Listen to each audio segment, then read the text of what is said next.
Okay, well, I see it is 10 o'clock, so we can get started. If anybody else comes later, they will just pop in where we are. So good morning and welcome. Thank you for taking time out of your day to be with us this morning, and we're excited to talk to you and hope you get to learn something that you can take back with you after this webinar. So in the webinar today, we're going to cover the National Flood Insurance Program and provide information for communities that participate, or maybe you're a community that doesn't participate and you're interested in learning more. This webinar is being put on by our office. So my name is Katie Pate with the New Hampshire Floodplain Management Program, which is within the New Hampshire Office of Planning and Development. And we are the state coordinating agency of the National Flood Insurance Program in New Hampshire.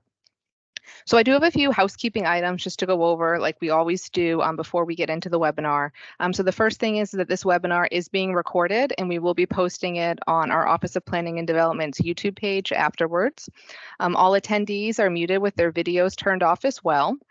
We do encourage questions and comments to be put in the chat as we go along, but there will be time at the end of the whole webinar where you'll be able to unmute yourself and ask a question as well verbally if that's how you prefer.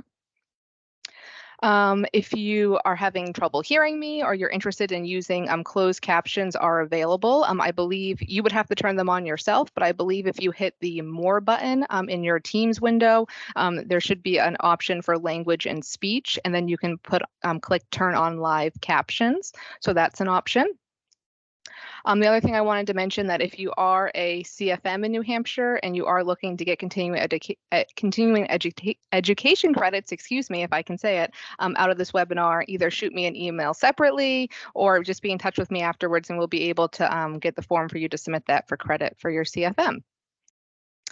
So again, my name is Katie Pate, the New Hampshire Floodplain Management Program, and I'll be doing the first half of this presentation today. And then Jennifer Gilbert, who's also from our New Hampshire Floodplain Management Program, our administrator, will be doing the second half this afternoon. I'm sure many of you know Jen if you've been around for a while. You're more familiar with her than you are with me. So with that, I think those are my housekeeping items. I see everybody's putting their names in the chat. Thank you very much.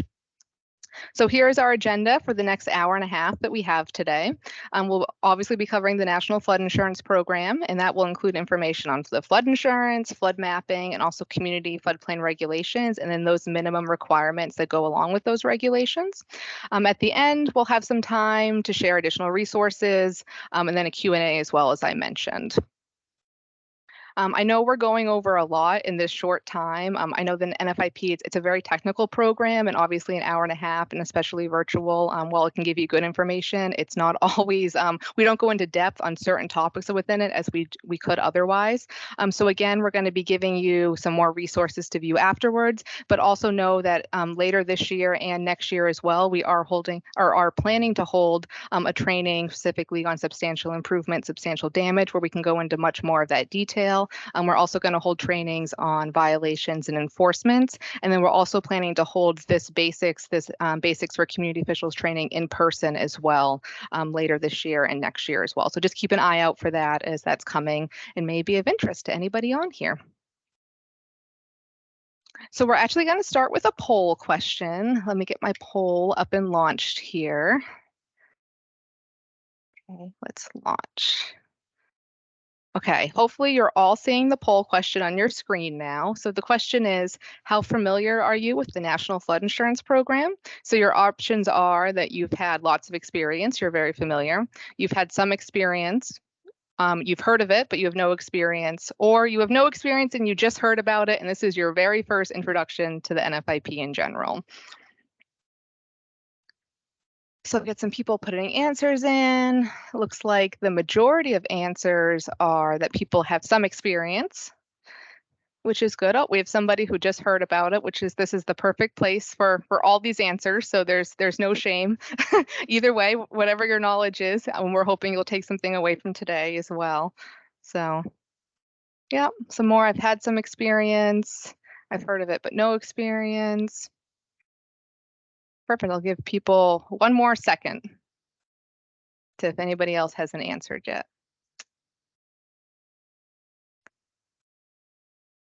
Okay, I'm gonna close the poll.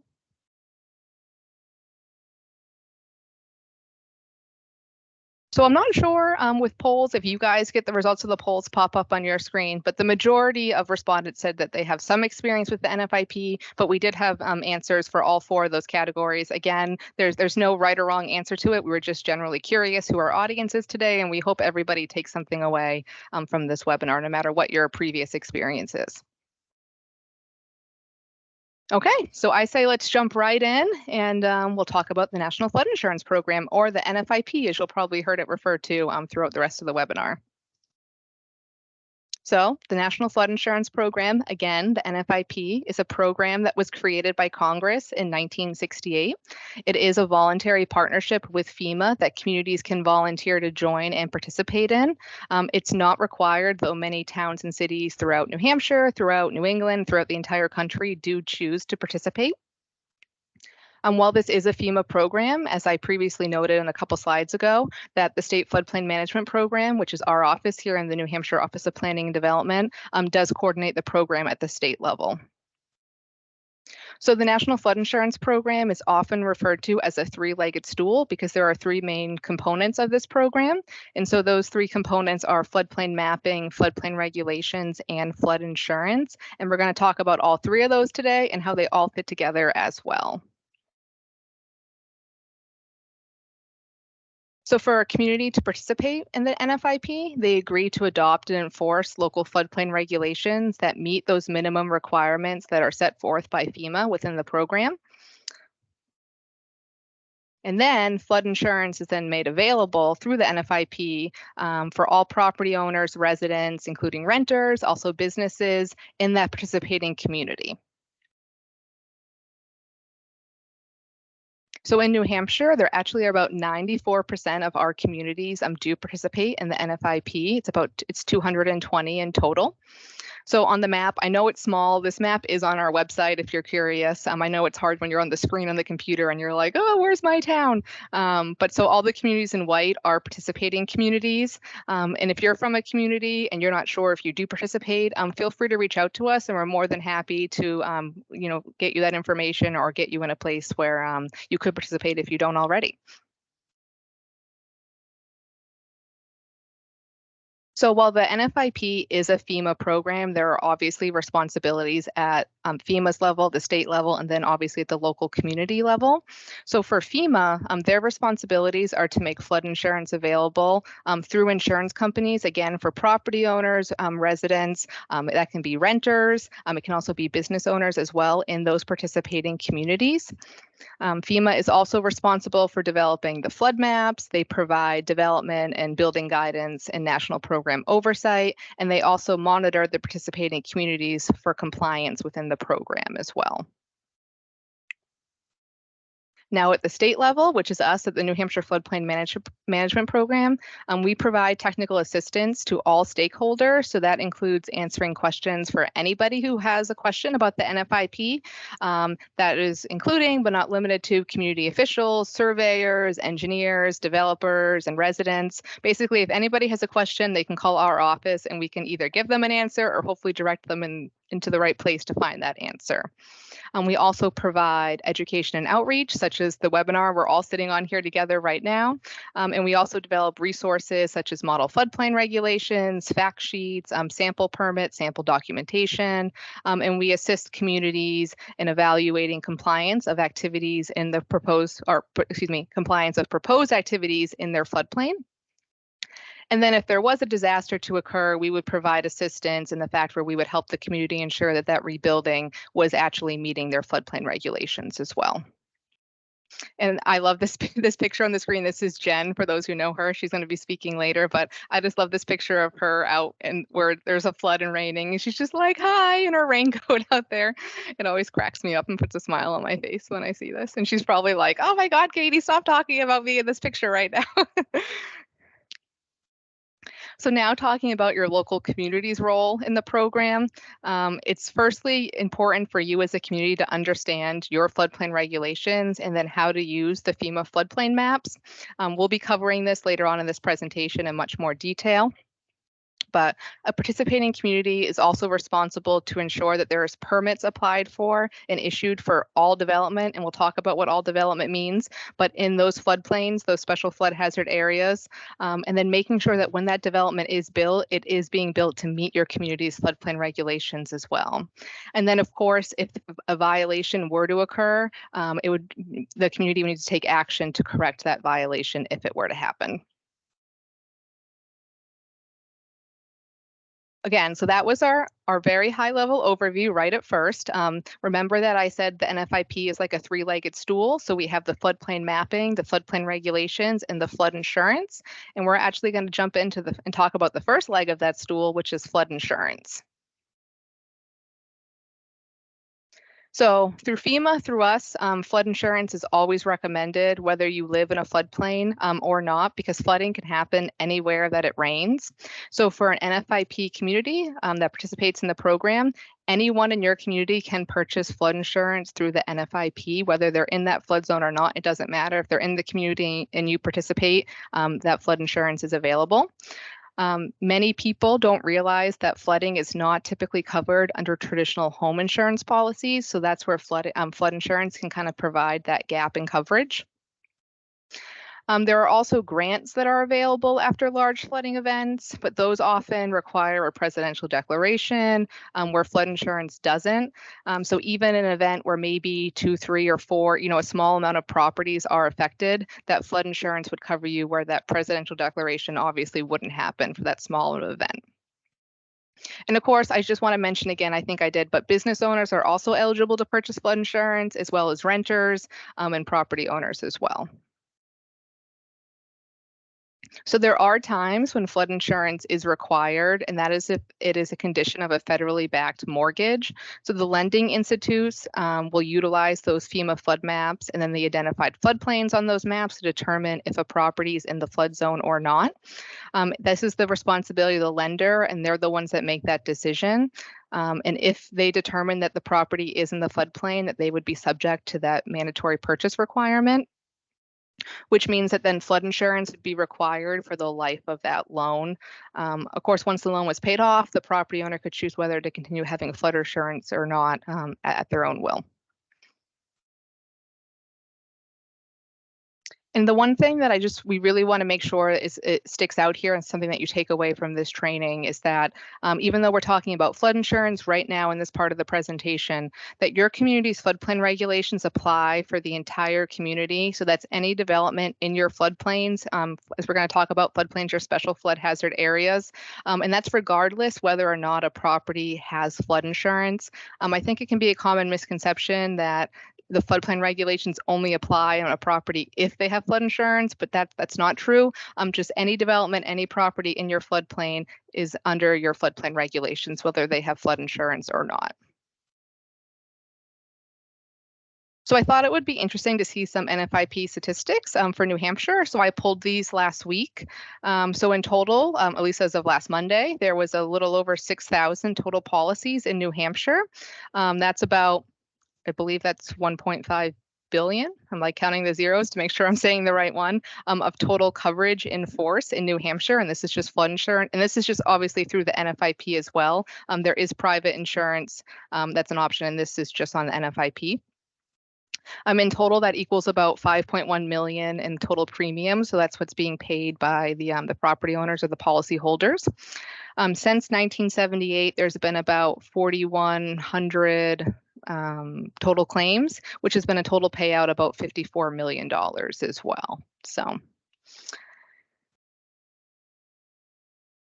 now let's talk about how those insurance premiums are calculated. So FEMA has a process or a method called Risk Rating 2.0, and this is the methodology that's used to price flood insurance through the NFIP. So this was recently updated a couple of years ago to make rates more fair and more equitable, and so that properties are really paying based off their individual risk level versus just whatever flood zone they're located in. So this risk rating methodology went into effect for all renewing policies as of April 1st of 2022, so of last year. So now that it's been over a year, the majority of policies in New Hampshire should be under this new rating methodology, or if not, they will be in the near future when they do go through a renewal.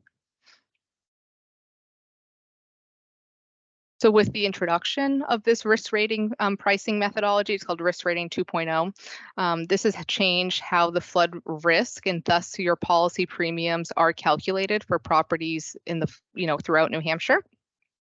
So flood risk will now be determined using a combination of factors and data sources as well, rather than just what flood zone they're located in.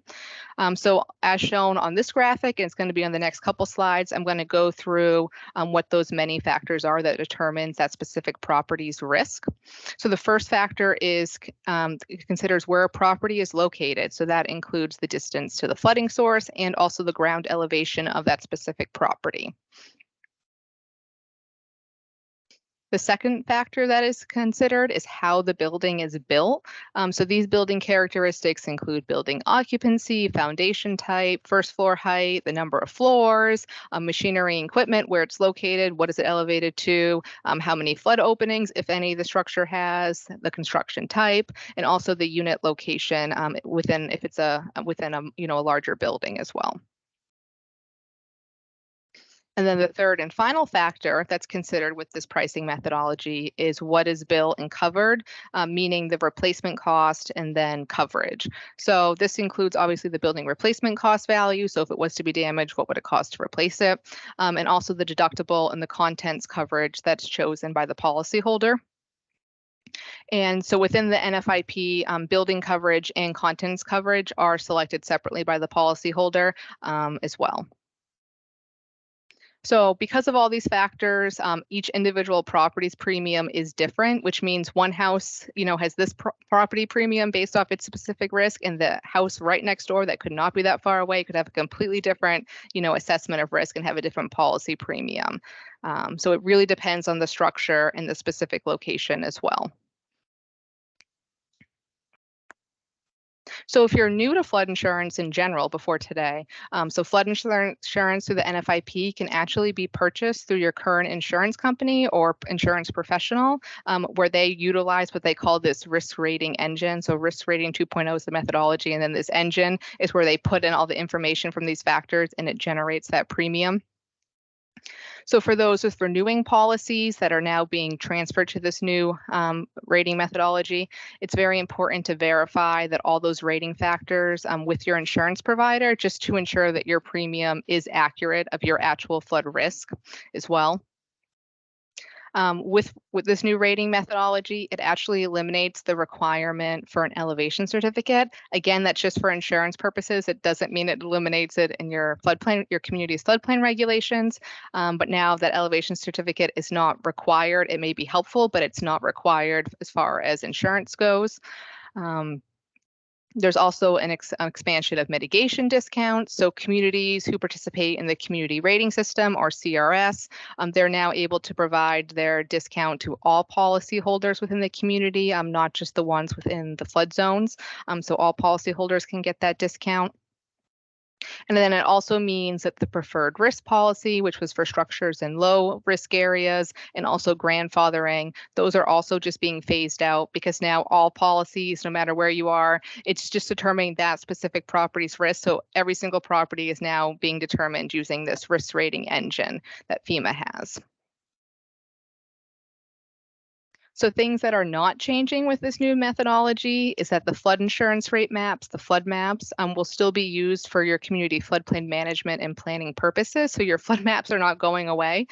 The methodology will also have no effect on your community's floodplain regulations, your permitting process, your enforcement, or anything at your local level.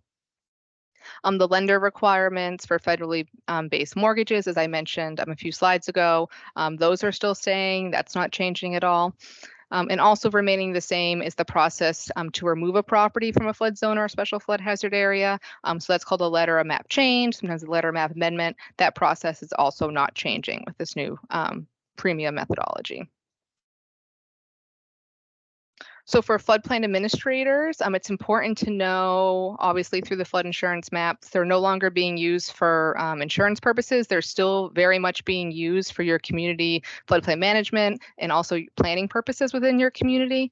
And so as a floodplain administrator, it's just the reason we give so much information on risk rating and this methodology is just so you are aware of it as well. So as you go through planning processes and there's new development coming in, you can just be considerate of it to hopefully help lower policy premiums for future buyers and also current property owners as well within your community.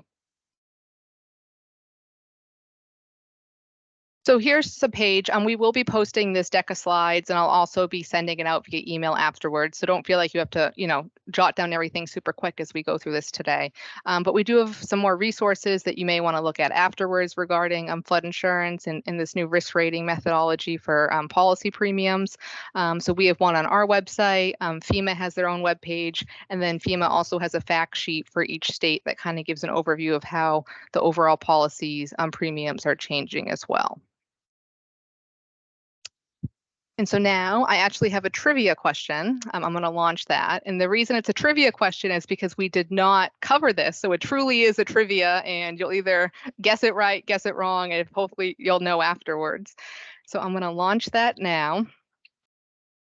So the trivia question is, if a property owner sells their property, the existing flood insurance policy can be transferred to the new owners. Yes or no? And again, we did not cover this, so it's truly just trivia. Okay, we got a couple. We got more no's than yeses. Give it just another second.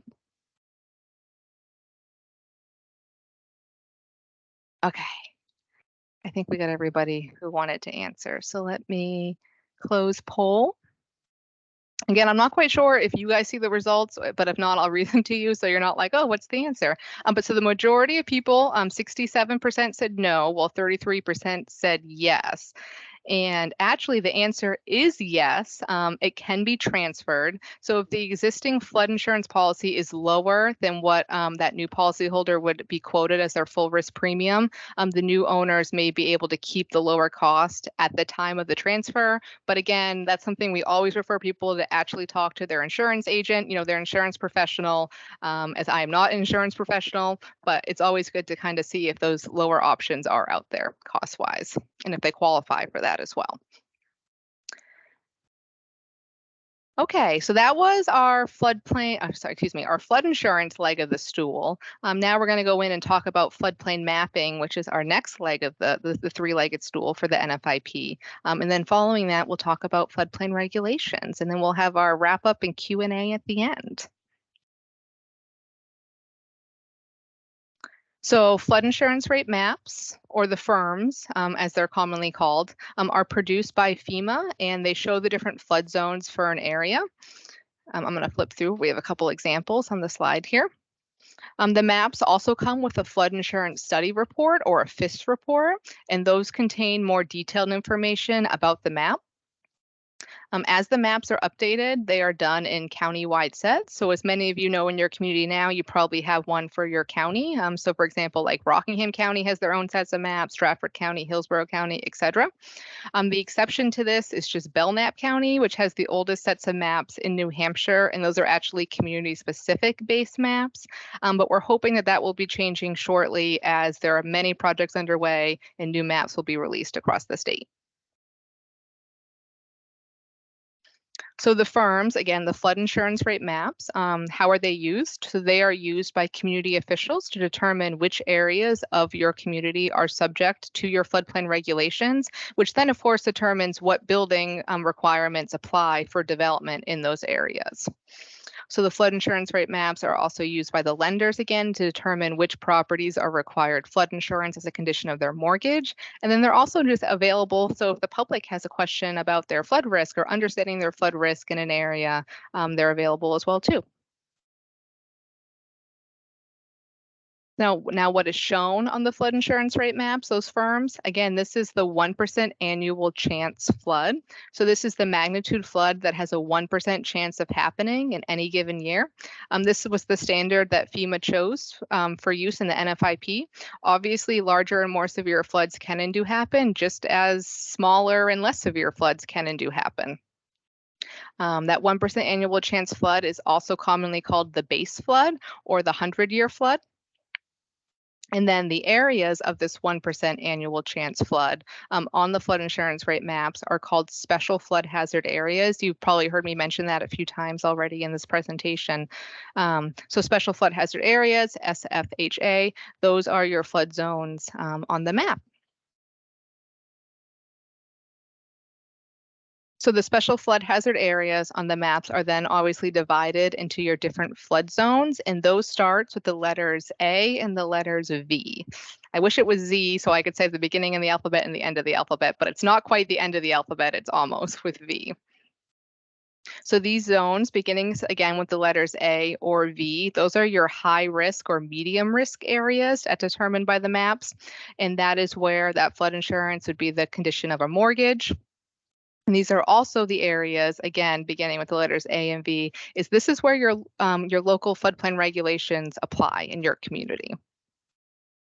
Areas outside of the special flood hazard area, those are called Zone X.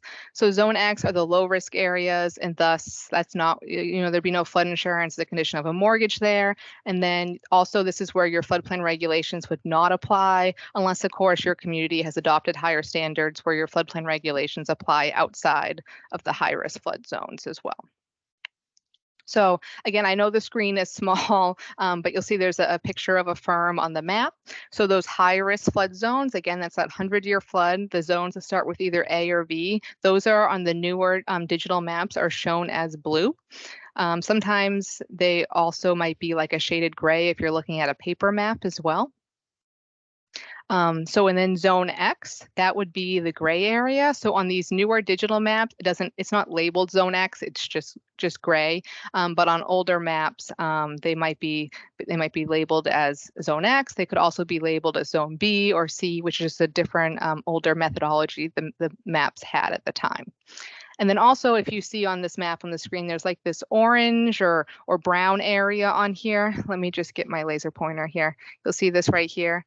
Just in case you're curious what that means, that is the 500-year flood, because there are different flood levels. Those obviously don't impact your floodplain regulations unless you've adopted higher standards to include the 500-year flood, but just know that's what the orange is on there. So now let's go into some more detail on those flood zones within the special flood hazard area. So remember, the special flood hazard area is all the zones that start with the letter A or V. So first we have zone AE, and so this is where detailed studies have been completed by FEMA, and these areas include the base flood elevations already calculated. We're going to talk about what base flood elevations are in a few slides, but just know that it's zone AE is where those have already been calculated by FEMA. And this is also the only zone where you would find a floodway or a regulatory floodway on the flood insurance rate map. The next zone is Zone A, and so this is where FEMA has not done a detailed study. There's no determined BFE in Zone A, and that's mainly just because FEMA doesn't have the capability or the resources to do every single stream, brook, river, in the entire country. Unfortunately, there's a lot of Zone A's throughout New Hampshire, as many of you probably have quite a few of them in your community. The next zone is Zone AO, and these are areas of shallow flooding, and those can occur in coastal areas as well as inland areas. The shallow flooding, so Zone AO, it's not as common, but there's certainly places of it throughout New Hampshire. And so Zone AO is the one exception, but because it's shallow flooding, it's actually a depth of water versus all the other zones reference a vertical datum. So just kind of keep that in the back of your mind, is that shallow flooding is a depth. And then lastly, we have Zone VE, and these are the zones that are right along the coast, so obviously in Rockingham County, and these are the ones affected by waves higher than 3 feet. So the base flood elevations or BFEs, these are included for the zone VEs, and there are obviously higher wave actions, which means there's more stringent regulations for those zones than there would be in AE, A, or AO. And the last thing I just want to note before we jump to the next slide is that if a structure or a property is in more than one of these zones, the more restrictive zone would apply. Oh, I guess my laser pointer's on. I wonder how I get the laser pointer off. Oh. Okay, so you heard me mention BFE, base flood elevations on the previous slide. So the BFE, this is the height to which the flood water would be expected to rise in that 1% annual chance flood event. So remember the flood maps, we're really looking at that 1% annual chance flood. That's the blue area. And that's what the BFE is, how high the water would rise if that flood were to happen. So the examples on the screen, the two images show the BFE. So in this top map, there'll be like this wavy line. And then I can't read it because the screen's too small on my side, but that's the BFE there. And then sometimes the BFE is also underneath. So in this example, the BFE is put underneath in parentheses. So it kind of just depends on when the map was released and how it looks on it. Again, it's really important to know that when a BFE is on a map, so for example, this bottom one said elevation 9, that doesn't mean it's just 9 feet of water. You know, only shallow flooding shows it as a depth. All the other ones are tied to a vertical datum. So that's important. And so a vertical datum, you might be like, Katie, what's a vertical datum? So the vertical datum provides a starting point for elevation data. So in New Hampshire, we actually have two vertical datums that are used on the maps, which is NGVD 29 and NAVD 88. And so this is important to know. So if you're comparing elevation data from different sources, you want to make sure you're obviously using the same vertical datum for the data to be comparative to each other. So if someone is proposing to build a structure in your special flood hazard area in your community, and they provide you site plans with the elevation, the lowest floor, and you're going to then compare that with your flood insurance rate maps and your flood insurance study to make sure it meets your building requirements. You just want to make sure you're looking or using the same vertical datum for what's on those plans as what's in the flood insurance study report and your firm as well. So the maps also show the regulatory floodway. Again, remember that's zone AE that has the regulatory floodway in it. So the regulatory floodway is shown along rivers and streams.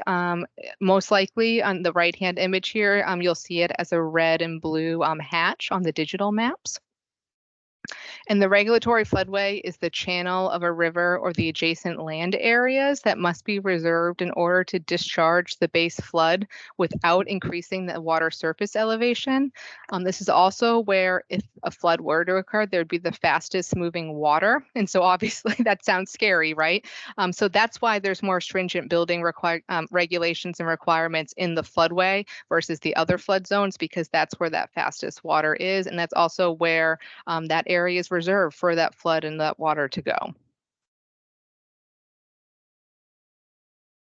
So also included on the flood insurance rate maps, and this is in coastal areas, is what is called the limit of moderate wave action, or the LMWA. And this is shown on the map as a line with small triangles. So again, in this bottom example, the screenshot of a firm, you'll see this line here, and there's the triangles. That's the LMWA. And so the triangles point in the direction of what is known as a coastal A zone. And so this is that inland limit of the area to receive 1.5 foot or higher breaking waves during that 1% annual chance flood. So again, this is just coastal. And so this area is also referenced in the state building code, and it obviously implies more stringent building requirements that go beyond the minimum NFIP requirements as well in that state building code. So next we have the flood insurance study report. So again, as I mentioned before, the flood insurance study, or the FIS report, accompanies the flood insurance rate maps, and it details all that supplemental information that's on the firm. So the report details the flood map analysis, what was used to prepare the maps, and also a lot of important tables and charts that include that base flood elevation information that you're going to want to look at for any development in those areas. Okay, so why do community officials need to know how to use the flood map? So now we've talked about what's included on the map. Let's quickly go over why it's important for community officials, for yourself, to know how to use the flood maps. So again, I think I've said this already, but your community's floodplain regulations will apply to all lands designated as those special flood hazard areas on the maps. And also understanding what a flood zone a property is in, where that floodway is relative to that property, and then what that base flood elevation is will all affect which building requirements apply from your local floodplain regulations for the proposed development project. Ultimately, it is the community, it is all of you here who is in charge of determining this information and then enforcing it through your local permitting process. For example, many communities have a question on their building permit or whatever permit they use for floodplain development that asks if a property is in a flood zone or if it's in the special flood hazard area. It's really important as the community to always confirm that answer by checking it on the flood insurance rate map, because a property owner who's filling out that application might be like, oh, I've lived in my house for 10 years, 15 years, and that property's never flooded. So it's definitely not in a flood zone, and they mark no. But in reality, it might actually be in that special flood hazard area, that flood zone, and thus your floodplain regulations would apply. So it's really important, as we call it a floodplain determination, that when those permits come in, your community is making that floodplain determination to see if it is in the flood zone or not.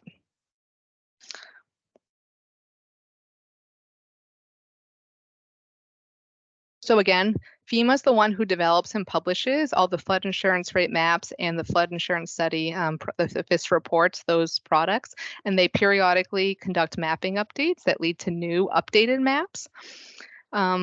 And currently, most of New Hampshire is in some phase of a FEMA mapping project. Depending on where you are in the state, you've probably received emails from me regarding different steps of this process. And if you haven't, you most likely will, because when I say most of the state is under a mapping process or somewhere in the process, I'm not kidding, most of the state is. The one important thing just to remember, though, is if you are receiving emails from me or if you're one of the communities that has received preliminary maps recently, just know that until those new maps officially go effective, until FEMA sends you that letter of final determination, gives you that effective date, you must still utilize your current effective maps, the one that you've been using, you've probably had for 10 plus years, and you have to follow those, use those flood zones on there. You can't use those new maps until that official effective date has come. So here's a list of the mapping projects by watershed that's currently happening in New Hampshire. As you can see, there's a lot of them.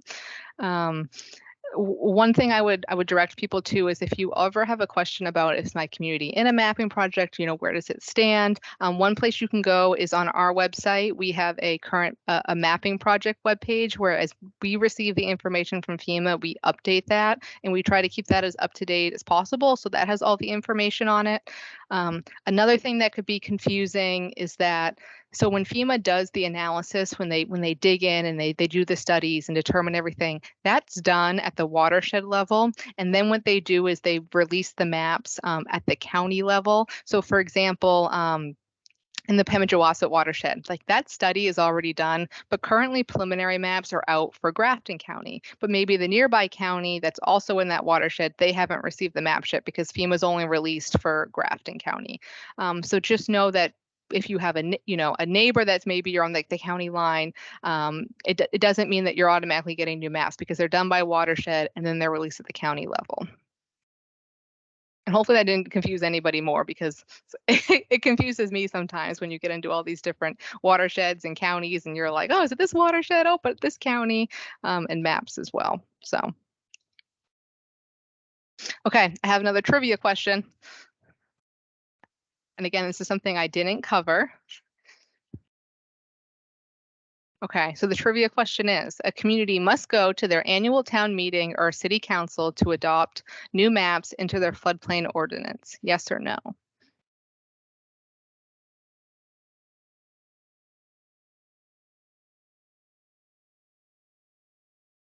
I got 3 yeses, 1 no. Oh, 2 no's. Again, I didn't cover this, so it's truly trivia.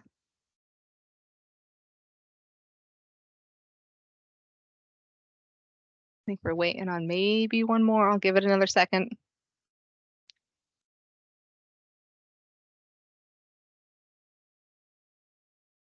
Okay, I'm gonna close it.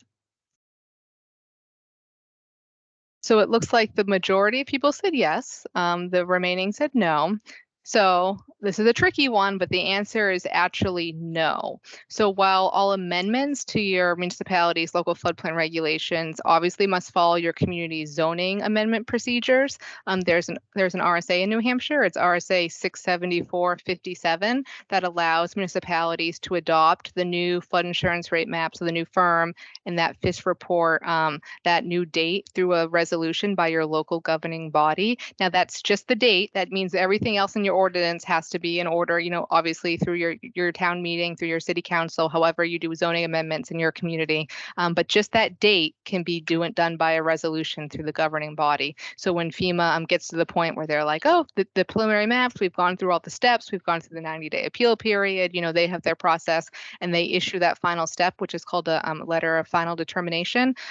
Once that's out and we're in that 6 months period, all communities through their local governing body can make that resolution just to change that date, from whatever it was before. That date can get changed out. And obviously, as mapping projects happen, our office is going to be in touch with all communities. You're going to get comments from FEMA as well, with the steps. So don't feel like you just need to know this and you're like, oh my God, what if we don't know this? We'll provide guidance. We'll tell you when it's time. We'll tell you what it needs to say, all that stuff. But yeah, it's a pretty cool thing that you don't have to go through town meeting just to change the one date in it. So. Okay, so now let's go. We've talked a little bit about the maps overall, what's on the maps, how we use the maps. Let's talk about actually how we're going to determine the base flood elevation and how you would figure that out. So how you determine what the base flood elevation is dependent on what flood zone the site is in, or the potential property, whatever the potential development is in, and that type of flooding. So we're going to go through some examples. Excuse me real quick. Just going to take a sip. Okay, so most likely you're going to be using your flood insurance study, so your FIS report, to determine the base flood elevation for any of these zones, or for at least AE. So for AE zones, again, that was the first zone. That's where FEMA's done that detail analysis. They've done that study. And remember, AE is also where the regulatory floodway is. The FIS report, so that accompanying document, that's going to include much more precise BFE data than what's on your flood insurance rate map. So the maps themselves, they round to the whole number, but you really want, when you're doing your regulations, is you want to be precise. So for example, the flood insurance map might say 140 feet, but you really want to know by going into that FIS report that the BFE is 140.4 feet. You want that tenth of the foot, that more precise number for enforcing your regulations. And there's many different ways in the FIS report to get that, and we're going to go through examples of those over the next slides. So the first thing is the floodway data table. Again, this is in the FIS report. And the floodway data table is for rivers and streams. Again, zone AE, where FEMA has done that analysis. And so this can be really useful because FEMA has determined cross-section areas where the BFE is. So if your site happens to be along one of these cross-sections, you can easily find what that base flood elevation is. So in this example on the screen, we have our flood insurance rate map capture on the right. This is our floodway data table capture on the left. And let's pretend our site is the red box here, and it just happens to fall across this cross-section. So cross-sections are these lines with the hexagon. So this is cross-section AL. There's a cross section down here called AK, I believe that's AJ there. You'll see these little wavy lines. That's that BFE as we saw in the previous slides. You'll see zone AE here. You'll see this hatch. That means that's a floodway. So anyway, going back to before I diverted into explaining the map, but let's pretend our potential site is right here on this red square, and it just happens to fall along a cross section, which makes it really easy because then what we can do is we can go into the floodway data table. We can find whatever cross section it falls across. So it's AL, and then you can just go across the table to the regulatory floodway column and find exactly what the BFEs to the 10th of the foot is for that property. Now, what happens when the property isn't on the cross section? You're going like, uh-oh, it's not as easy as finding it on that table. So in that case, we're going to have to use the flood profile to determine where along that stream, river, whatever the water body is, to find that base flood elevation. So again, we're still talking about zone AE. So this is what is a flood profile. Again, this is for rivers and streams. So for a flood profile here, this is what it would look like. This is the stream bed. This is usually shown as the bottom line.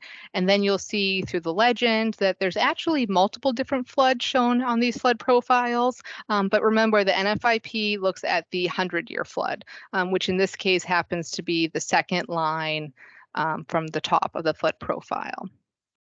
So the way that you would calculate, and again, this is very high level. We'll have future trainings more in depth. We already have recordings of trainings how to do this as well, but this is just for this purpose of this presentation. So you have your site. You would go perpendicular down to the center line of the river, the stream, whatever it may be. And then what you would do is you would measure along the center line to wherever the closest cross section is. So you might want to go up to AL, or you could measure along that center line down to AK. And then what you would do is you'd come back to your flood profile. You would find whatever cross section that you measured to, whether it be AL or AK. You would go up to that 100-year flood level. You would then measure that whatever distance you measured on that center line, you would then measure that same distance either upstream or downstream, depending on how you measured from that cross section.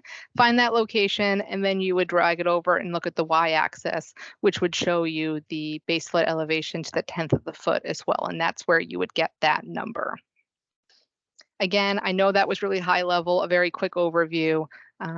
But we have additional resources already online that are available. You feel free to call our office and ask questions if you are, face this in your community. We don't want you to feel like you're alone doing this as well. But anyway, for the sake of this, we need to move on to our next examples. So our next example of what is also included in the flood insurance study is called the Stillwater Elevations Table. So this is for lakes, ponds, and then some coastal areas as well. So this particular example is Adams Pond and Dairy. So you'll see here on Stillwater elevation, it has a BFE listed of 327 feet on the map. But remember, we always want the precise number. We want that 10th of the foot number, right? We just don't take off the flood insurance rate maps. We know better than that, right? So what we're actually going to do is we're going to go into the summary of Stillwater elevations table. We're going to find Adams Pond at Dairy, which is our example. We're going to go over to that 100-year flood, again, because remember, NFIP uses the 100-year flood, and our base flood elevation is actually going to be 327.3 feet. So that's our specific BFE for a pond or a lake. Next, so for coastal areas that are AE, they can be a bit more complicated because there's wave effects that could be added, which are added height that's reflected in the BFE shown on the map, but those wave heights might not actually be reflected in the summary of Stillwater elevation table in the FISH report. So for this reason, we always recommend looking at both the BFE on your flood insurance rate map, what's printed on the map, and in the FISH report, and then using the higher of the two if they do vary. This website on the screen, this FEMA's Introduction to Coastal Flood Mapping, is a really good resource that kind of walks through the different flood zones in the coastal areas and how to use the maps there, as they are slightly different with those wave effects, obviously, than other portions of the state. And then finally, we have VE as well. Again, VE is right on the coast. So the VE is actually the one time when you can take the BFE right off the map. I know I just spent the last 5 minutes saying that we never take it off the map. We always want that 10th of the foot. Well, the VE is the one exception. And again, that's because of those coastal wave effects are already calculated into this BFE that's on the map. And then there's Zone A, where there's been no analysis done. If you remember Zone AE, Zone VE, those are where FEMA has done those detailed analysis and they provide BFEs. But Zone A is where FEMA has not done any detailed analysis. So unless there's other sources of data out there, which there could be, we always recommend, asking around, if you're a property owner, check with the community. You can check with our office. Sometimes we're aware of things that have happened, but there are a lot of times when there's no other sources of data out there for BFE and Zone A. So one thing that we recommend based off FEMA guidance, it's actually in our state model ordinance. I know a lot of communities across the state have already done this. If not, we'll be recommending it to them shortly as they go through mapping updates, is to actually, for Zone A, to establish a BFE as 2 feet above the highest adjacent grade of the building site. And then finally, we have zone AO. Again, if you remember, zone AO was that that shallow flooding, which is the depth of flooding, if you remember me explaining that. So in this case, if you were to have something in zone AO, a development, what this would be is you would take the highest adjacent grade and then you would add the depth number on the firm. So if you see here for zone AO, again, shallow flooding, you'll see it actually says depth 1 foot. So in this case, you would take your highest adjacent grade next to the structure, add your 1 foot, and that's what you would use for your base flood elevation in this example. Okay, so that was our very fast speed through how to read the maps, determine BFEs, but how you actually view the maps and have access to them. So all communities should have paper copies of their maps and reports all at your community from when the last maps were released. FEMA Service Center, FEMA's Map Service Center is a one-stop shop for viewing and downloading copies of the flood insurance rate maps, the flood insurance study reports, and you can even type in a specific address and it will go to it. The same thing with our New Hampshire Flood Hazard Viewer. That is a great tool. The difference between our Flood Hazard Viewer and FEMA's Map Service Center is that we also have the tax parcel boundaries if they were available and 2-foot contours as well. So I always say if you can use Google Maps, you can use our New Hampshire Flood Hazard Viewer because you just go up and type the address in. And this is a great place if you're doing a floodplain determination on a building permit that comes in. You can go to our New Hampshire Flood Hazard Viewer. You could go to potentially your own assessing database, or maybe you have GIS in your community. You can just type in the address, see if it's in the floodplain, yes, no, and then mark that off on your building permit application, etc. Again, if you remember me saying that Belknap County doesn't have digital maps, they have the oldest sets of maps in the state. So unfortunately for Belknap County, their maps, since they're not digital, they're not on either of our New Hampshire Flood Hazard Viewer or the FEMA Map Service Center, and only the paper copies or obviously scanned in PDF copies are available.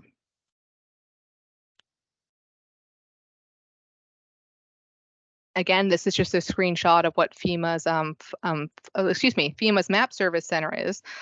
This is their link right here. And again, you see this address bar. This is where you would type in your address. You can also find historic data, preliminary data, and then current effective data there as well. This is a screenshot of our New Hampshire Flood Hazard Viewer. Again, it's very similar to the FEMA Map Service Center, except for we also have tax parcel data if it was available and 2-foot contours. And then finally, for communities who have preliminary maps, have new maps, FEMA has their flood map changes viewer. And this is a viewer where you can type an address anywhere in your community, and you can actually toggle on and off the current effective layers, the preliminary maps layers, and then there's actually an additional layer that is changes since the last map, and it will show just what's decreased or increased between the two maps as well. Okay, I have another trivia question. Okay, so the trivia question is, which flood zones are part of the special flood hazard area?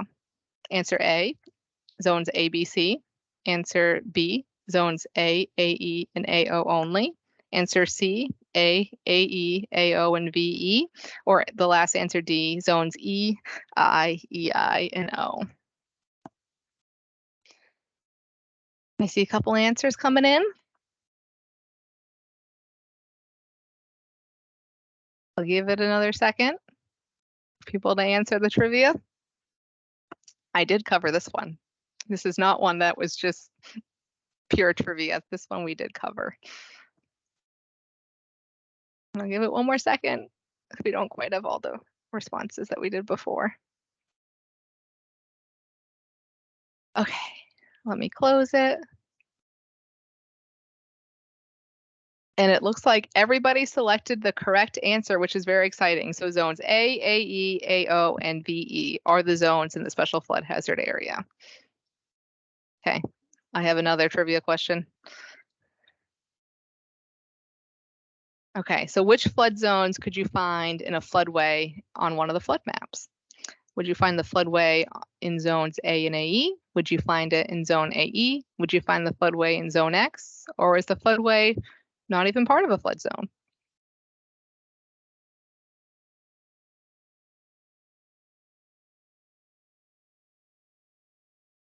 Again, where would you find the floodway? And I'll give everybody a hint. I said that you could find it in only one zone.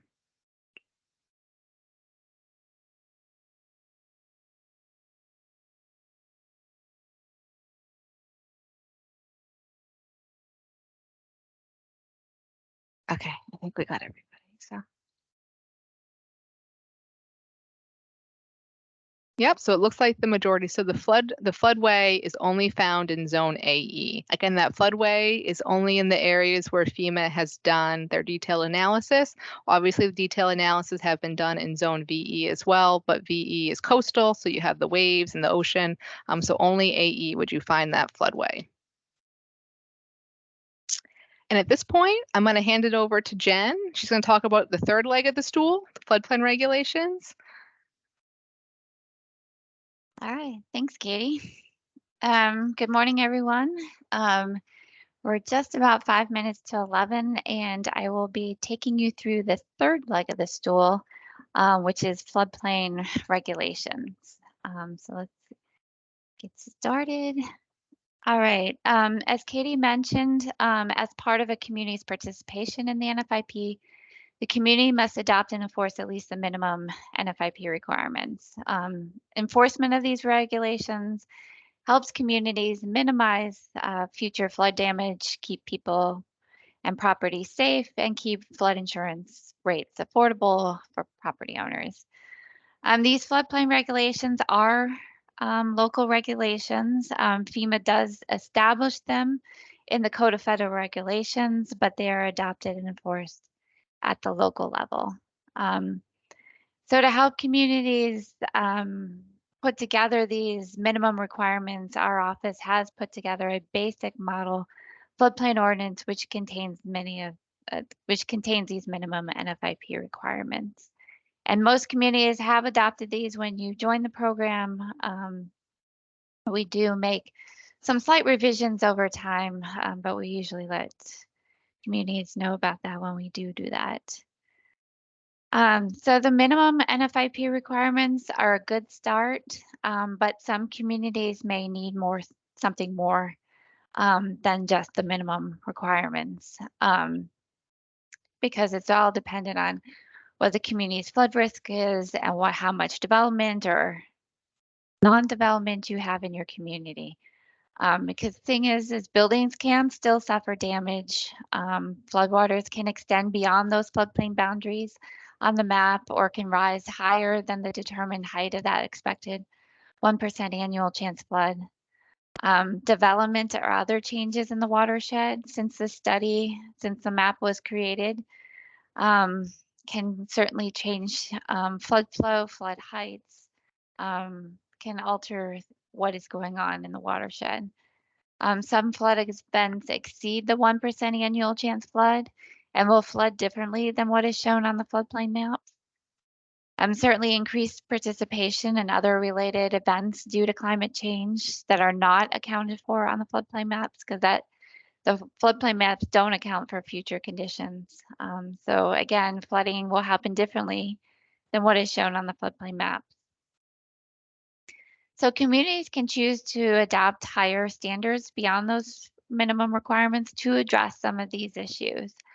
Communities can have an overlay district that regulate development for flooding that go beyond what is shown on the FEMA floodplain map.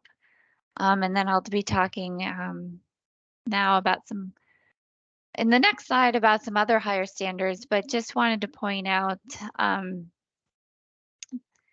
that the state building code includes some higher standards than what is in the minimum NFIP requirements. So last July, the state adopted the 2018 I-codes, which include the International Building Code and the International Residential Code. Both of those include flood provisions. Some of it is minimum standards of the NFIP, but also includes higher standards in the NFIP. The I-codes what New Hampshire has adopted for the state building code does not include all of the minimum requirements of the NFIP. So therefore, we still need to have communities adopt floodplain ordinances to cover the pieces that the state has not adopted, the flood provisions of the code. So if a community does enforce the state building code, it is recommended that you kind of look at what's in your floodplain ordinance and what is in the state building code, because there could be some differences and you just really want to be consistent, and we would be happy to help with that process. The most notable higher standard that's in the state building code through the I codes is the higher elevation standard for new construction and substantially improved structures. So instead of, and I'll be talking more about these regulations soon, but instead of the minimum standard of having that lowest floor at or above the base foot elevation, the building code specifically requires how certain building types are to be elevated. Most of the structures, the lowest floor must be elevated at least 1 foot above that base foot elevation, so that it adds an added level of safety to that structure. For critical facilities such as hospitals, police stations, fire stations located in a special flood hazard area, they must be newly built or substantially improved at least 2 feet above that base flood elevation, because these are the structures that we need during a disaster, so we don't need them to be flooded, so they've had an additional height above the base flood elevation.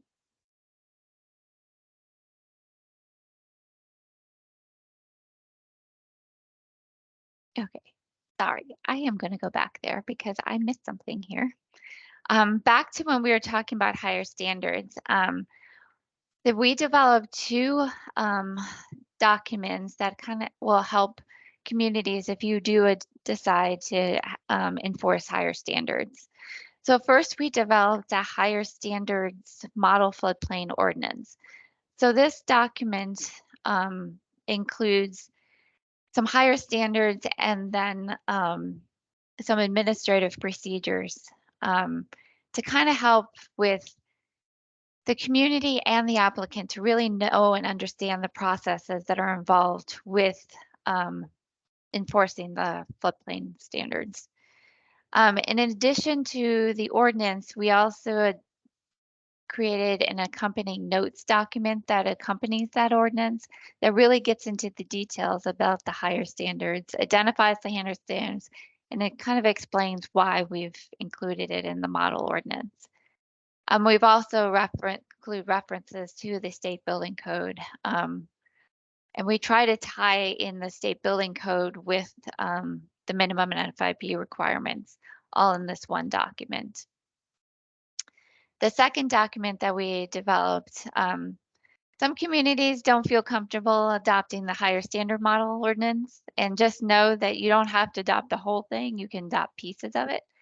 But in addition, we also have a menu of higher floodplain standards that get into more of the other higher standards that may not be included in the higher model floodplain ordinance. So it's really set up, the menu is really set up in 4 categories. So there's elevation standards, preservation of floodplain function standards, substantial improvement and substantial damage standards, and then other floodplain standards. So again, our office is available to assist if you want to look at identifying some higher floodplain standards and incorporating that into your existing ordinance or adopting a new higher standard ordinance. So apologize, I skipped over that before. All right, so the basic floodplain regulation that is noted in the ordinance is all proposed development in a special flood hazard area requires a local permit. So in order to have a permit, a community must also have a permitting process in place to make sure that all development in the floodplain area complies with the regulations in your ordinance. So a community must require review and approve or deny permits for all proposed development in a special flood hazard area. Effective implementation of these regulations helps to minimize future flood damage, helps keep flood insurance rates affordable for property owners. So when you don't have a permit process or you're not ensuring that proposed development comply with the floodplain regulations, it results in higher risk to that structure. It also can compromise the community's good standing in the National Flood Insurance Program. So make sure that you have a permit process in place to enforce the regulations in your ordinance. So to better understand what a community needs to do with permitting, we first need to go through what is the definition of development. Development is any man-made change in a special flood hazard area, including but not limited to buildings, can be excavation, dredging, filling, grading, paving, drilling operations, storage of equipment or materials. This is a very broad definition of development, and it could differ from what you have existing in your zoning ordinance. And the purpose of the broad definition is FEMA wants to make sure that communities are aware of any proposed development in a special flood hazard area and can decide what regulations must be met to ensure. Because different levels of development may cause changes to the floodplain, which could cause flooding on neighboring properties. It could alter by altering the flood flows. So you may have sometimes that if someone's putting a mailbox into a floodplain, is that really gonna change things? Depends on what they plan to do. If they're gonna bring in a lot of fill for a mailbox, maybe it may or may not need to meet all the requirements, but it's just a way for people to be coming into the community to talk about what they're proposing to do. It could be, it may not be something that requires regulations to be met. It may not. FEMA does have guidance on minor floodplain development, and we'd be happy to answer those questions as well. So a community's permitting process for floodplain development should first include a process to determine whether a proposed development is located in a floodplain or not. As Katie mentioned, we have the New Hampshire Flood Hazard Viewer, which is a good, easy way to do it. Your community's tax assessor database may include the floodplain layer that shows the FEMA mapped floodplain areas. Just need to know who is going to do that and what is your process. Second, if a permit is required, a permit application detailing the project details is required for the community to know what regulations will be required. A community's existing building permit application may be sufficient for some proposed floodplain development. However, if you have a proposed development that's for a non-building project, your existing building permit application may not be the right application to collect the information you need for a non-building development. So if you have somebody that is just coming in and wants to place a certain amount of fill in the floodplain for various reasons, you may need to have a separate permit that can address what you need to do with a fill project. So we recommend that communities have a floodplain development permit that covers both building and non-building development. In the picture on the slide, we have a sample permit application that we've developed that a community can use as a starting point. There are communities in the state that have developed their own floodplain development permit. So you can use those as examples or come up with your own. Again, our office is happy to work with the community to customize that application. Third, a community needs to have a process to ensure, ideally during construction, but at the very least, once the proposed development is completed, that there is a process to ensure that the development complies with the community's floodplain regulations. A community's responsibility doesn't end when the permit is issued. You really need to make sure that the development meets those requirements. And certainly for any new or substantially improved structures, the community is required to obtain as-built elevation data and then review that data to ensure that that structure meets the requirements in your ordinance. Then you need to maintain that on file. Because if occasionally FEMA or us at the state will come in and set up a time with your community, and we'll be looking at your permit files just to make sure that you're keeping the information that you need on file and making sure that structures are built in compliance as well as non-building development.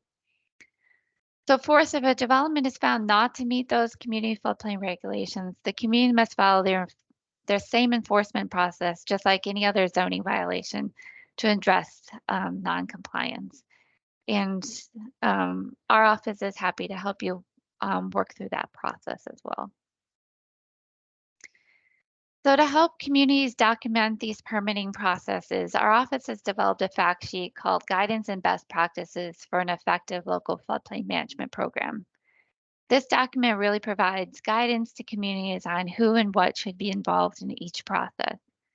To accompany that guidance document, we have also developed a sample floodplain development administrative procedures for local communities. We have both a coastal and non-coastal version of these sample administrative procedures. And really the purpose of these procedures is to ensure that communities are adhering to their regulations, maintaining consistency whenever you have staff turnover, when you have new staff come on board. It's already written down. Somebody coming in can just pick up where the other one left off.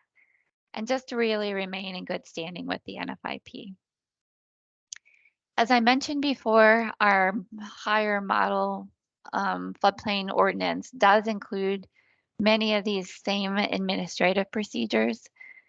Some communities like the idea of it being in the ordinance, others like it to be kind of a standalone process that the community adopts, and community officials follow these administrative procedures. But I highly recommend, and even if a community has some good procedures, just writing them down. Because I have worked with so many communities over the years. Sometimes I've worked with them several times over the years that they've had somebody, I help them develop a process, that person leaves, and they have a new person coming in and nothing has been written down, and I'm coming back, or they're trying to figure out what exactly that they did.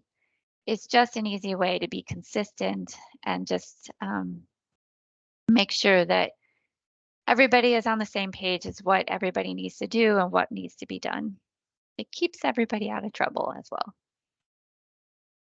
All right, so permitting, that's a big process, um, big important process as part of the floodplain regulations. But then now I'm going to kind of step through some of the other requirements that are in the ordinance.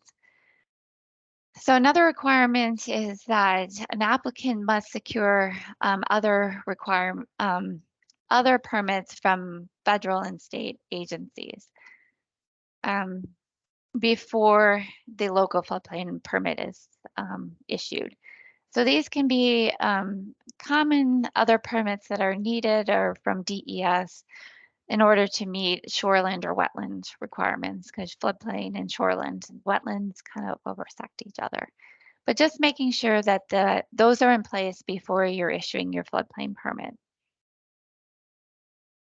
There are some general construction requirements that are required for development. It's making sure that the development is designed and adequately anchored to prevent flotation, collapse, or lateral movement.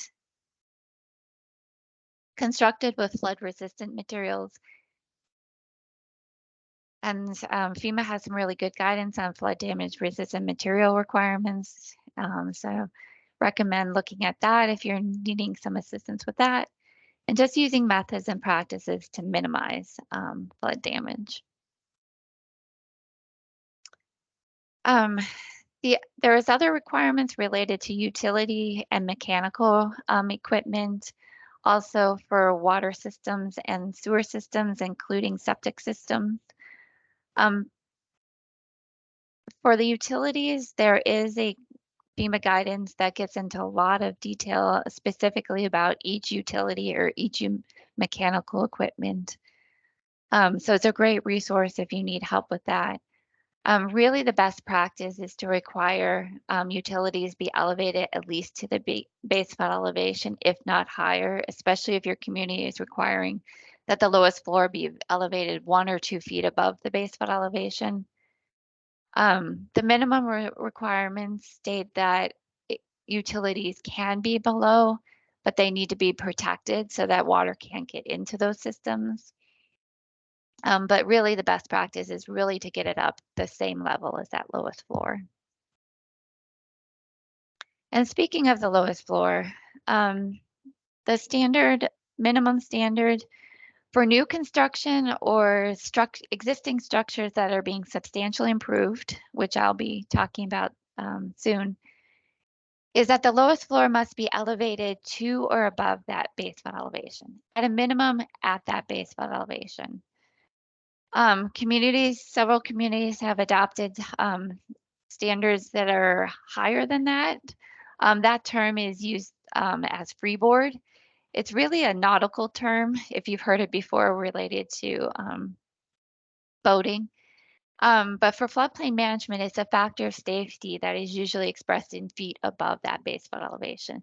Because as I mentioned before, there are certain things that can happen that in the watershed, or you have a storm that happens that is higher than the 1% chance flood. So communities have experienced flood events in which the floodwaters exceed that base flood elevation. So it's kind of a standard, but don't say it's a guarantee that the water is going to stop at that level. So many communities that experience flooding during the 2006, 2007 flood adopted a freeboard requirement because they did see that water go above that base flood elevation. So most communities in New Hampshire have enacted freeboard requirements that go 1 to 2 feet above base flood elevation. And as I mentioned before, the state building code requires most structures be elevated at least 1 foot above freeboard, or 1 foot above the base flood elevation. So in coastal areas, so these are V zones, which are along the Atlantic coast. Buildings must be elevated on pilings and columns, with the bottom of the lowest horizontal structure member of the lowest floor be elevated to that base flood elevation. Again, you can go higher than that. The reason for the piers and columns is when you're along the coast, you've got wave action. So you don't want waves hitting a foundation system. There really needs to be the least amount of resistance against that structure is better when it comes to waves.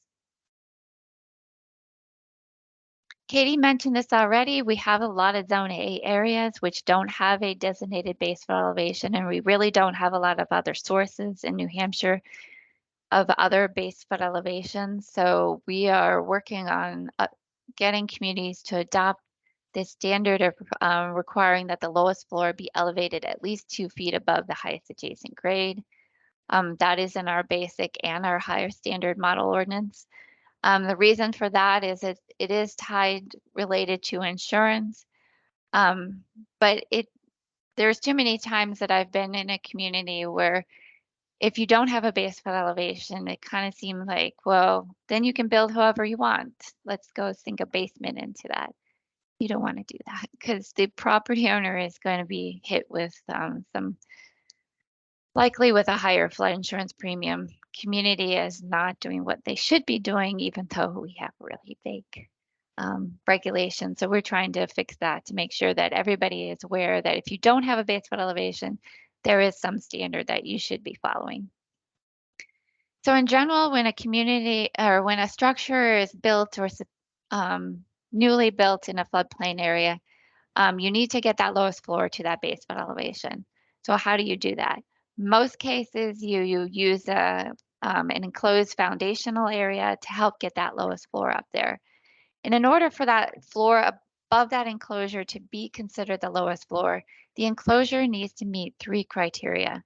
That lowest floor or that enclosed area below that lowest floor needs to be used only for storage, building access, or parking. It cannot be used for somebody living down there for a bedroom, for an extra bedroom, or a recreational area, because it's going to get wet and you don't want to be down there when it's wet.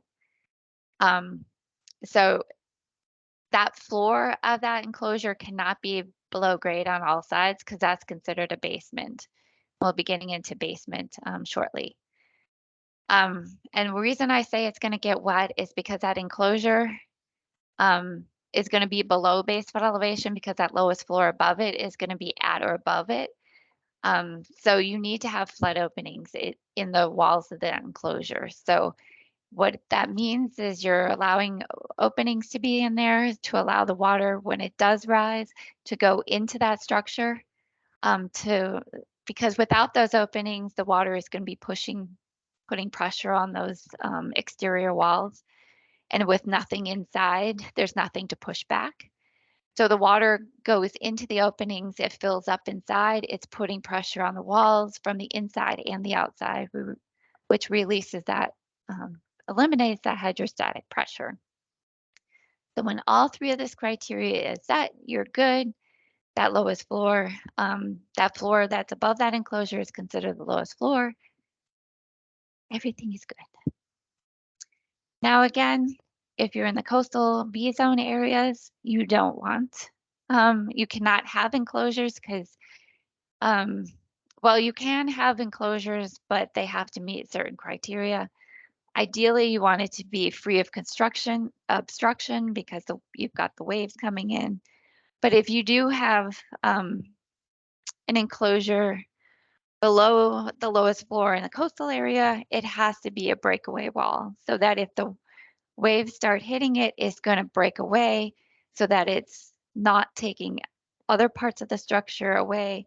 So there's a whole coastal construction manual if you really need to get into the details, and we're happy to cover that. And I think that's something that another workshop that we may consider in the future is bringing in coastal construction requirements as well. So what is a basement? So under the NFIP, it's any area of a building having its floor below grade on all sides. Now, this may differ from your other basement definitions in your zoning ordinance. So traditionally, people think of a basement as an area that you can walk in, but it can be also a crawl space. It could be like a 2-foot crawl space. If that floor is below grade on all sides of that crawl space, it's considered a basement. So just be aware of that. Because basements for new construction or substantial improvements, not allowed. You do not want a basement in there. It's subject to too many hazards down there. So again, I mentioned flood openings, great FEMA guidance on explaining flood openings and the requirements that need to be met. So with residential structures, you have to have that lowest floor elevated at or above that base flood elevation.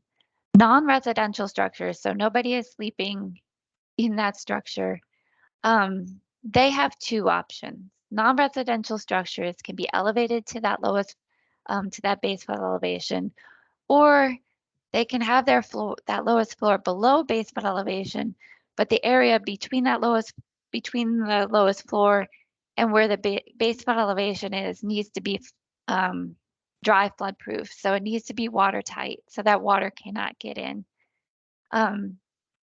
So there is guidance document for non-residential structures, floodproofing. There's also a floodproofing certificate that needs to be met as well. And speaking of, as I mentioned before, communities must keep as-built elevation for all new construction and substantial improvements. We highly recommend the FEMA elevation certificate. It's already set up to gather the information you need. It also has a couple of other purposes. It can help be used with the flood insurance policy. So it can meet the community's purpose and the property owner's purposes as well. As I mentioned, for non-residential structures, flood-proofing certificate is also available and is required if that is done. So as Katie mentioned, we are going to be having a workshop on substantial improvement and substantial damage. I am just barely touching the surface on these few couple slides, realizing that we have 7 minutes left in our presentation, which I am trying to wrap up. But this is an important thing, so please be mindful of when we're holding these trainings, because we will be digging much deeper into that than what I am doing right now. So you have structures that are newly built, so they have to comply with the regulations, but you also have existing structures that were built before the maps, before your regulations were in place. So the only time that they need to comply with the regulations, floodplain regulations, is if they're substantially improved or substantially damaged. So if you have a structure if you have somebody come in, they want to make some improvements to their structure, you need to gather all the costs that are going to be involved with what they want to do. You're going to take those costs, add them up, and compare them to the assessed. Most communities use the assessed value of just the structure. And you're not including the land, just the structure. You're going to compare those two. And if the result is if the total costs are 50% or more of that assessed value of just the structure, then that's considered substantially improved. The reason being, somebody is putting a substantial amount of money into a structure that doesn't meet requirements, is at risk for flooding. So if they're going to put a substantial amount in, you want them to also bring it up into compliance so that they reduce their risk. It'll help reduce any flood insurance premiums. Substantial damage is very similar. Substantial damage is damage of any origin. It's not just flooding. It could be a tornado. It could be a pipe burst in the middle of winter that causes flooding within, a fire. So again, you have someone come in who has a damaged structure. You need to gather all the costs that it's going to be to bring that to repair that structure. So again, you have to compare the costs with the assessed value of the structure. If it's 50% or greater, it has to comply as if it was new construction. So this is the FEMA document. This is the one that I use frequently when I get questions from communities or anybody about this. It is the community's determination that community must determine substantial improvement and substantial damage. We have helped many communities make this determination. So if you have this come up, please reach out to us. Is an important aspect of your regulations. Again, we will get into this more details in our future one. We have done this webinar. We do have a recording from a past one if you want to be listening to that. We also have a couple of modules as well, training modules on our website. So I encourage you to look there if you have some questions now.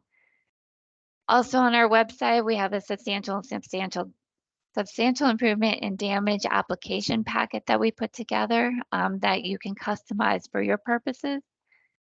It's just a way that if you do have this process come up, this application process kind of walks you through those steps of what you need to do. We have a property owner guide, so it's helpful to give to the property owner so they understand what you're doing. We are going to be working on a community guide. I see that I did not change that from property guide, but it is for community officials to use as well. There's requirements as far as manufactured homes. They must be elevated and on permanent foundation to or above that base flood elevation and must be securely anchored. Again, another great FEMA guidance.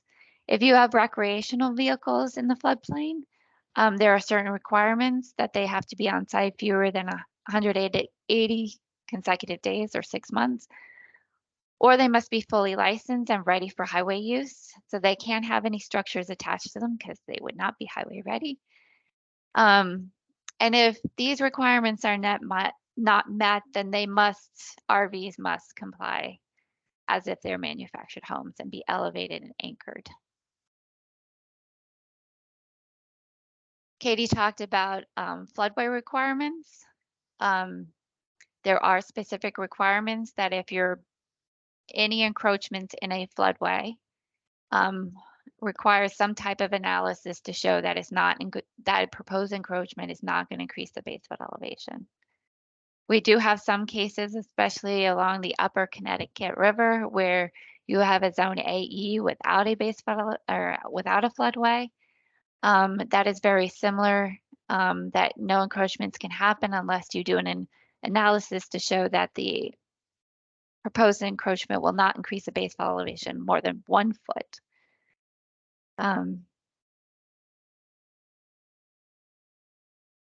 Finally, there's variances. There are 3 additional criteria, a variance criteria as part of the floodplain regulations. So if someone is seeking a variance from the floodplain regulations, in addition to the 5 state criteria, there are 3 additional state variance criteria, which are contained in the ordinance. I just recently did a session, and it's recorded and on our website for our office's planning and zoning conference that we held in April. So you can check that out if you want more information. There's this FEMA guidance that also can give you information as well. Basic message is we don't like to see variances issued for floodplain because it is a life safety issue, but it is there in unique situations. Katie, I know we're at 11:30, so I don't know if we want to do trivia or if we It's up just to you. want Well, maybe we want to see if there's any questions. And we totally understand if people have to jump off. I talk too much and I put us behind schedule. So if anybody has a question, feel free to put it in the chat. If you also use your raise hand feature, you'll see I just did mine as an example. I can allow you to unmute yourself as well if you want to ask a question verbally.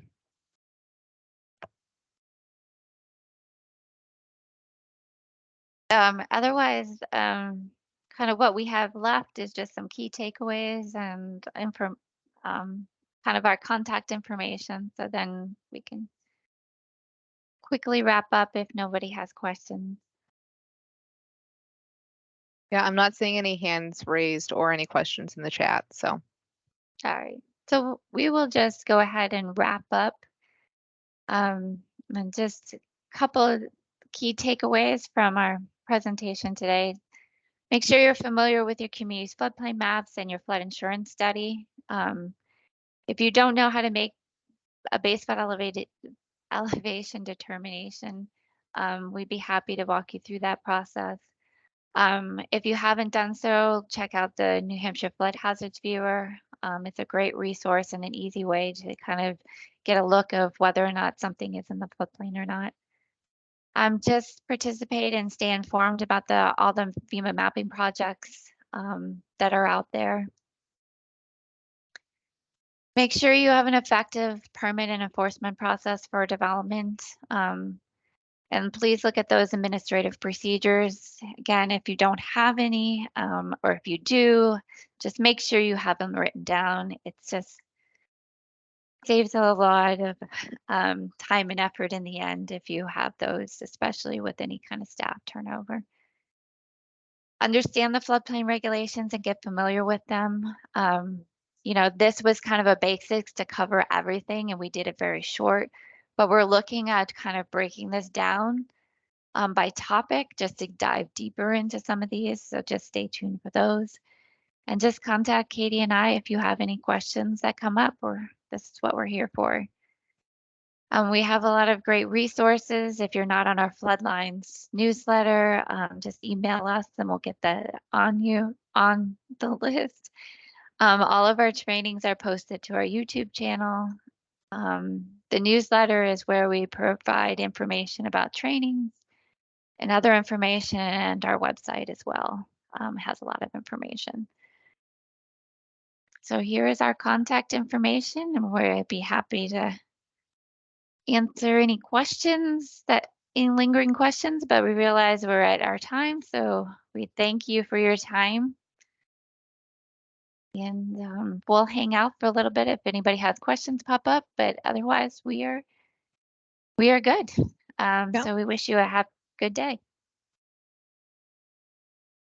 And I will be sending an email out to all attendees with the recording, the presentation slides, and a link of resources as well that we talked about.